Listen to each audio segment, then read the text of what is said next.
Exam lesson YouTube channel को subscribe करें और बेल आइकन को प्रेस करें ताकि आने वाली हर वीडियो का नोटिफिकेशन आपको मिलता रहे। नमस्कार बच्चों, आज हम शार्दूल विक्रीडित छंद का अध्ययन करेंगे। तो शार्दूल विक्रीडित छंद जो है वो एक प्रकार का समवृत्त है और इसके एक चरण के वर्णों की संख्या है 19 और चारों चरणों की संख्या चूँकि समान है, समान होने के कारण कुल वर्ण इसमें हुए 76। चारों चरणों के वर्णों की संख्या है 76 और एक चरण के वर्णों की संख्या है 19। तो इस प्रकार का ये एक समवृत्त है। और आइए इसका लक्षण देखते हैं। अब लक्षण है इसका सूर्याश्वैर्मसजस ततः सगुरवः शार्दूल विक्रीडितम। सूर्य अश्व, सूर्याश्व का अर्थ है यहाँ सूर्य और अश्व, सूर्य और अश्व। सूर्य अर्थात आदित्य, 12 आदित्य माने गए हैं और अश्व कितने हैं? 7। तो 12 और 7 19 वर्ण हो गए।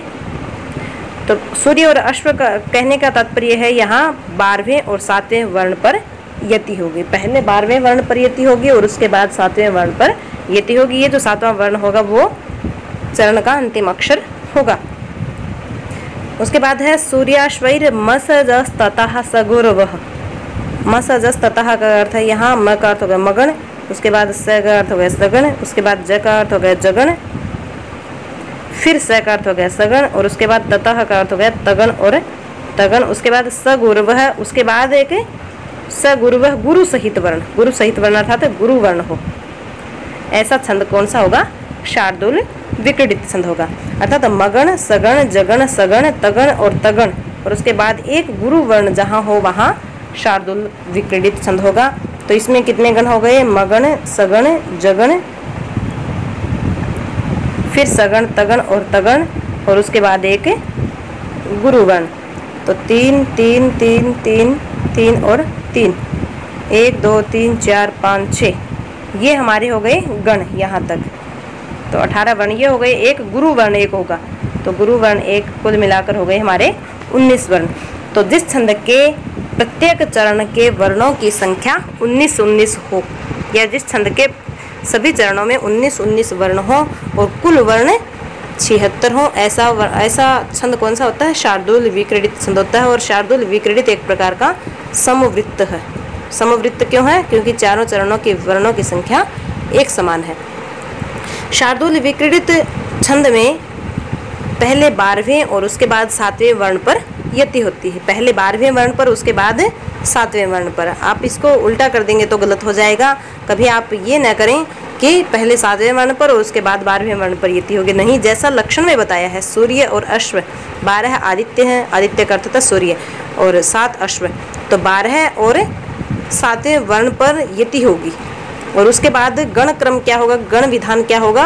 मगन, म स ज स त त और ग, मैं स ज स त त ग। ये गण विधान जहाँ हो वहाँ शार्दूल विक्रीडित छंद होगा। और शार्दूल विक्रीडित छंद का उदाहरण भी यहाँ मैंने नीति शतक का ही श्लोक लिया है। तो आइए अब इस पे गण बना के देखते हैं हम। केयूराणि न भूषयन्ति पुरुषं हारा न चंद्रोज्ज्वलः न स्नानं न विलेपनं न कुसुमं नालंकृता मूर्धजः वन्य का समलंकरोति पुरुषं या संस्कृता धार्यते क्षीयन्ते खलु भूषणानि सततं वाग्भूषणं भूषणं। ये भी कक्षा 12 की पाठ्य पुस्तक में ही है यह श्लोक भी। तो आइए अब करते हैं गण निर्माण। केयूराणि में के गुरु है, यू गुरु है, रा गुरु है, नि लघु है, न लघु है, भू गुरु है।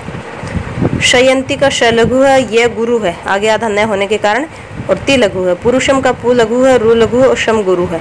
हारा का हा गुरु है, रा गुरु है, न लघु है। चंद्रोज्ज्वला का च गुरु है, द्रो भी गुरु है और व लघु है और लाह जो है वो गुरु है। तो लाह अकेला बच गया लास्ट में। ये हो गए हमारे गण। तो 1 2 3 4 5 6 गण हो गए, 18 वर्ण हो गए और एक अंतिम अक्षर गुरु है 19। अर्थात ये शर्त तो हमारी सही है कि शार्दूल विक्रीडित छंद के प्रत्येक चरण में 19 वर्ण होते हैं। तो पहला चरण हमने देखा, पहले चरण में 19 वर्ण हैं। आइए अब इन पे गण निर्माण करते हैं। ये गणों का नाम देते हैं। पहला है जैसे सर्वगुरु, सर्वगुरु होता है मगन, सर्वगुरु क्या है, मगन। उसके बाद है अंत, ये हमें लिखा नहीं इस पे, ये मगन। उसके बाद है अंत गुरु, अंत गुरु है हमारा सगण, तो स ल गा ये हमारा हो गया सगण। इसके ऊपर लिख नहीं रखे, मैं इसी पे लिख देती हूँ चाहे। उसके बाद है हमारा मध्य गुरु, मध्य गुरु क्या है हमारा जगन, जभान। उसके बाद है अंत गुरु, अंत गुरु हमारा पहले भी आया था, तो अंत गुरु है हमारा सगण, तो पुरुषम पे लिखूंगी मैं सगण हो गया।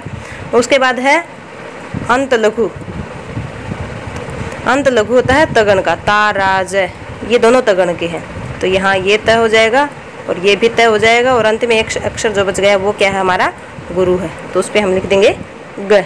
जैसे लाह है, ला पे हम लिख देंगे ग। तो हमारा क्रम हो गया मैं से जैस त त ग, मैं से जैस त त ग। और लक्षण क्या कह रहा है, मैं से जय स त त और ग, अर्थात ये हमारा गण क्रम जो है वो सही है। म स ज स त त और ये गुरु गण एक। तो ये शार्दूल विक्रीडित छंद का उदाहरण है, और ये उदाहरण आपने बहुत सुन रखा होगा, बहुत प्रसिद्ध श्लोक है, महाकवि भर्तृहरि के नीति शतक का ही है ये श्लोक भी। तो शार्दूल विक्रीडित छंद का संक्षिप्त विवरण एक बार देख लेते हैं कि शार्दूल विक्रीडित छंद में प्रत्येक चरण में 19 वर्ण होते हैं, कुल 76 वर्ण होते हैं, और सूर्य और अश्व पर यति अर्थात 12वें और 7वें वर्ण पर यति होती है। और गण क्रम क्या है इसका, मगन सगण जगण सगण तगण तगण और गुरु, अर्थात ये क्रम जहाँ हो वहाँ शार्दूल विक्रीडित छंद होता है। एक बार यति और देख लेते हैं हम। यति पहले 12वें वर्ण पर यति और उसके बाद 7वें वर्ण पर यति, तो 1 2 3 4 5 6 7 8 9 10 11 12, 12वां वर्ण है हमारा शम। इसमें आप वर्ण न गिन के ऊपर ये भी देख सकते हैं, जैसे एक गण हो गया, दो दूसरा गण हो गया, तीसरा गण हो गया और चौथा गण, चौथे गण का अंतिम अक्षर जो है वो 12वां अक्षर होगा, शम हो गया। उसके बाद है 7वें वर्ण पर यति। अब 7वां वर्ण हमें यहाँ से नहीं गिनना, कहाँ से गिनना है, 12वें वर्ण के बाद से शुरू करना है। तो 1 2 3 4 5 6 और 7, 7वां वर्ण हमारा हो गया लाह। तो 12वें वर्ण यानी कि शम पर यति होगी, उसके बाद लाह पर यति होगी, 12वें और 7वें वर्ण पर यति होगी। ये हमारा शार्दूल विक्रीडित छंद पूर्ण हुआ। और मेरा आपसे अनुरोध है कि आपने अब तक जितने छंद पढ़े हैं उनको अच्छे से याद करें, लक्षण एवं उदाहरण सहित याद करें और समझें। अन्य उदाहरण भी आप याद कर सकते हैं, या अन्य उदाहरण पर आप गण का अभ्यास भी कर सकते हैं। और इसी के साथ हम आज का अध्ययन अध्यापन कार्य समाप्त करते हैं। अगली वीडियो में अगले छंद के साथ उपस्थित होंगे, तब तक आप सभी का धन्यवाद।